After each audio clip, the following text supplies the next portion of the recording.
आवाज़ the voice की इस कैंपेन से नो टू ड्रग्स में आप सबका खैर मकदम है।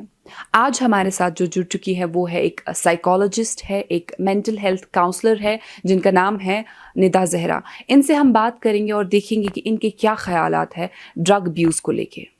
सबसे पहले तो ma'am, thank you so much for joining our campaign से no to drugs. Thank you so much for coming here and taking time to speak with me. सबसे पहले हम आपसे पूछना चाहेंगे, अगर हम ड्रग एडिक्ट की बात करें, जैसा कि हम सब लोग जानते हैं कि पिछले कुछ सालों से काफ़ी ज़्यादा इजाफा हो गया है, बहुत ही तेज़ी से जो है ये ड्रग एडिक्शन जो है वो हमारी सोसाइटी में बहुत तेज़ी से फैल रही है। तो सबसे पहले हम आपसे ये पूछना चाहेंगे कि आप एक ड्रग एडिक्ट को कैसे देखती हैं? देखिए, एज अ सोसाइटी हम लोग जब भी एक ड्रग एडिक्ट हमारे जहन में एक बात आती है कि ड्रग एडिक्ट है, तो हमारा जहन जो है हमेशा नेगेटिविटी की तरफ जाता है कि ही इज़ समवन जो बहुत सेल्फिश है, ही इज़ समवन जिसको किसी की फ़िक्र नहीं है, जो बस अपना ड्रग्स की तरफ जाता है। लेकिन बहुत ज़रूरी है कि हम इस बात को समझें क्योंकि रिसर्च की वजह से भी पता लगा है, बहुत सालों की रिसर्च है कि ड्रग एडिक्शन जो है it is a mental condition, ठीक है ना, it is a chronic brain disorder, ठीक है।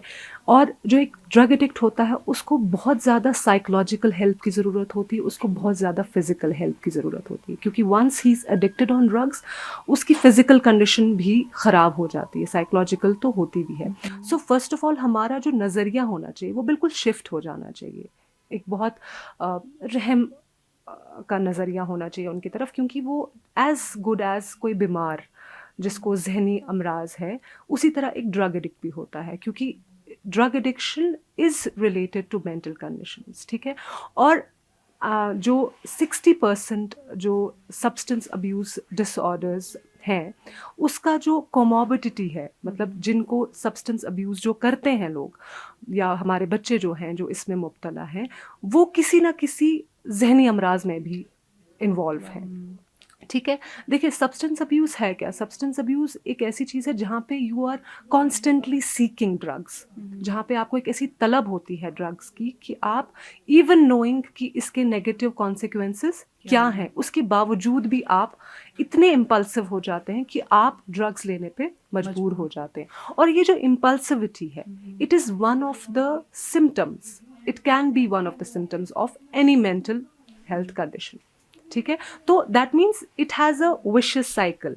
आप समझ रहे हैं मेरी बात? सब्सटेंस अब्यूज़ और मेंटल जो डिसऑर्डर्स है उनका एक बहुत इंपॉर्टेंट कनेक्शन है। दैट मीन्स अगर कोई बच्चा ड्रग्स ले रहा है, दैट मीन्स उसको साइकोलॉजिकल हेल्प की ज़रूरत है, उसको एक समझ की ज़रूरत है। He is not only a criminal, he is a patient who needs a proper treatment. तो आई थिंक सबसे पहले हमारा जो नज़रिया है इसकी तरफ वो कहीं ना कहीं बदलना बहुत ज़रूरी है। आपने बहुत अच्छी बात कही कि साइकोलॉजिकल हेल्प की काफ़ी ज़रूरत है। तो जितने भी पेरेंट्स हैं, कैसे वो साइकोलॉजिकली कैसे वो हेल्प कर सकते हैं अपने बच्चे को ताकि वो इस बीमारी से, इस ड्रग अब्यूज़ से बाहर आए?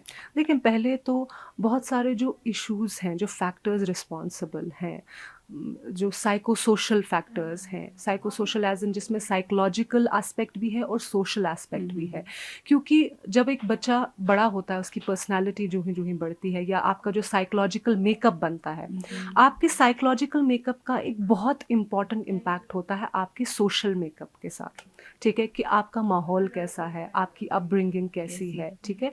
अब ड्रग अब्यूज़ के लिए, सब्सटेंस अब्यूज़ के लिए बहुत सारे फैक्टर रिस्पॉन्सिबल है। जैसे फॉर एग्जांपल मैंने अभी एक बताया कि मेंटल हेल्थ कंडीशन क्या आपकी सही है, क्योंकि जो लोग डिप्रेशन में हैं या जो लोग एंग्शियस है या जो लोग अपने जिनके जहनी सेहत जो है सही नहीं है, they are more likely to fall into drug abuse. क्योंकि देखो अब तो टेक्नोलॉजी का ज़माना है, there is a lot of comparison, there is a lot of struggle, ठीक है। हमारे बच्चे बहुत सारे ऐसी चीज़ों की तरफ एक्सपोज हो गए हैं जिनका अभी उनकी एज नहीं है। जैसे फॉर एग्जांपल इंटरनेट में भी बहुत सारी ऐसी चीज़ें हैं जो लायक नहीं हैं बच्चों को देखने के लिए। और जैसे जैसे बच्चे बड़े होते हैं, there is a role model, ठीक है ना, हर बच्चे का एक रोल मॉडल होता है। और उस टाइम पे सोशली हम एक बच्चे को क्या प्रोवाइड करते हैं, that is also very important, कि वो अपने, क्योंकि हमने बच्चे को पॉजिटिव कोपिंग मैकेनिज्म सिखाने हैं, because drug is a negative coping mechanism. इसके अलावा जैसे बच्चे हैं, पेयर प्रेशर बहुत ज़्यादा है, कि कंपैरिजन है कि क्योंकि जब एक टीनेज में बच्चा आता है तो देर इज़ अ अर्ज कि बच्चे ने एक अपनी एक पहचान बनानी है, अपनी एक आइडेंटिटी दिखानी है कि मैं I am someone who can take control of myself, और उस देखा देखी में, उस पेयर प्रेशर में वो ड्रग्स अब्यूज़ की तरफ भी जा सकता है। उसके साथ साथ बहुत इम्पॉर्टेंट ये है कि बहुत सारे पेरेंट्स जो है, जैसे पेरेंटिंग का भी एक बहुत इम्पॉर्टेंट रोल है इसमें, नॉट दैट कि फुली ज़रूरी है, बट पेरेंटिंग का भी रोल है इसमें। अब फॉर एग्जांपल बहुत सारे ऐसे पेरेंट्स हैं जो अपने बच्चों की तरफ कम तवज्जो देते हैं, ठीक है, that can be a factor as well. या बहुत सारे ऐसे पेरेंट्स हैं जहाँ पे हार्श पेरेंटिंग होती है, that can be a reason as well. बहुत सारे ऐसे बच्चे हैं जिन्होंने जो खुद एक तो विक्टिम होते हैं वायलेंस का, और जिन्होंने विटनेस किया होता है वायलेंस, ठीक है, because trauma is also one of the reason जहाँ पे वो अपने ट्रॉमा को एड्रेस नहीं कर पाते हैं और फिर वो एक कोपिंग मैकेनिज्म में चले जाते हैं जहाँ पे वो ड्रग्स लेते हैं। अच्छा निदा जी, अगर हम बात करें बिहेवियरल चेंजेस की, हम लोग साइकोलॉजी जो है सबके बस की बात नहीं है, तो we can not identify behavioural changes जो होती है। पेरेंट्स को एट द एंड पता चलता है कि देयर चाइल्ड इज़ सफरिंग, तो क्या ऐसी चेंजेस है, क्या ऐसे बिहेवियरल चेंजेस है जो बंदा जो है पेरेंट्स आइडेंटिफाई कर सकते हैं कि उनका जो बच्चा है वो एक ड्रग्स में मुब्तला है? सी जैसे ही टीनेज हिट करती है ना, ऑलरेडी बहुत सारे ऐसे चेंजेस होते हैं, क्योंकि आपके हार्मोनल चेंजेस होते हैं, इमोशनल चेंजेस होते हैं, तो थोड़ी बहुत चेंजेस बच्चे में आती है। लेकिन ऑल ऑफ अ सडन आपके बच्चे का कमरे में बंद हो जाना, जिस तरीके से मोस्टली बच्चे यूजुअली कमरे में बंद होते हैं, नॉट दैट कि every child is doing this, but parents के लिए बहुत ज़रूरी है कि वो चेक में रखें कि आपका बच्चा अगर कमरे में बैठा हुआ है वो कमरे में क्या कर रहा है, लॉक करके बैठा हो, लॉक करके क्या कर रहा है, ठीक है, या देर से सो रहा है, सुबह लेट जाग रहा है, तो ये चीज़ें जो आपके हैं उनको नोटिस करना बहुत ज़रूरी है। या फॉर एग्ज़ाम्पल आपका जो जैसे बहुत ज़्यादा झूठ बोलना, क्योंकि जब जो बच्चे ड्रग्स करते हैं उनको पैसे की बहुत ज़रूरत होती है, तो जैसे आपका बच्चा ये तो नहीं कह रहा कि स्कूल में इतना अमाउंट ज़रूरत है तो आप दे दें, पैसे दे दें, तो उस चीज़ को चेक रखना, ठीक है ना। ये कुछ ऐसी चीज़ें हैं। या आपका जो बच्चा है उसके चेहरे का जो उठने बैठने का है, या आपकी आंखें बच्चे की आपको नोटिस कर रहे हैं कि ज़्यादा लाल लग रही है, तो आप पूछें कि क्या ये है। तो अब पेरेंट को तो हालांकि वेरी इंपॉर्टेंट कि पेरेंट को ट्रैक रखना है कि बच्चा क्या कर रहा है, लेकिन बहुत सारे ऐसे पेरेंट्स होते हैं जो बहुत ज़्यादा ट्रैक रखते हैं, जिसको हम हेलीकॉप्टर पेरेंटिंग भी बोलते हैं। So which is also not right. आपको अगर अपने बच्चे के साथ उसका ख्याल रखना है तो उसके लिए बहुत इंपॉर्टेंट है कि आप अपने बच्चे से कनेक्ट करें। I think which is the, मेरे अपने ज़ाती में आपको एक्सपीरियंस बताऊं, मुझे लगता है कि that is the biggest factor, क्योंकि जो हमारा पेरेंट्स और बच्चों के बीच में डिस्कनेक्ट हो गया है, because there is no emotional connection, there is no communication, there is no exchange of any thing.